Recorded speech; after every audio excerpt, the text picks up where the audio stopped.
વલસાડ જિલ્લામાં વરસાદી માહોલ યથાવત છે, જ્યાં વાપી તાલુકાના ગ્રામ્ય વિસ્તારમાં વરસાદ વરસ્યો. ચાણોદ, ચલા, અજીતનગર, ડાભેલ વિસ્તારમાં વરસાદ થયો. વરસાદને પગલે ખેડૂતોમાં પણ ખુશીનો માહોલ જોવા મળી રહ્યો છે. વાપીમાં આ વરસાદી વાતાવરણ જોવા મળી રહ્યું છે. અનેક વિસ્તારોમાં વરસાદ ખાબક્યો. ચાણોદ, ચલા, અજીતનગર, ડાભેલ વિસ્તારના દ્રશ્યો કે જ્યાં વરસાદી વાતાવરણ સર્જાયું છે. ગ્રામ્ય વિસ્તારોમાં વરસાદ થઈ રહ્યો છે. વરસાદને પગલે ખેડૂતોમાં પણ ખુશીનો માહોલ જોવા મળ્યો છે.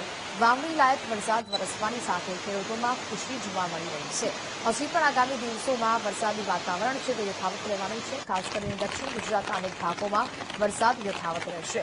વાપીમાં પણ વરસાદી વાતાવરણ છે બન્યું છે, વાદળછાયું વાતાવરણ, અને ત્યારબાદ હવે વરસાદ છે તે વરસી રહ્યો છે. ગ્રામ્ય વિસ્તારોમાં આ વરસાદ છે તે વરસી રહ્યો છે, તેને લઈને ખેડૂતોમાં ખુશી છે.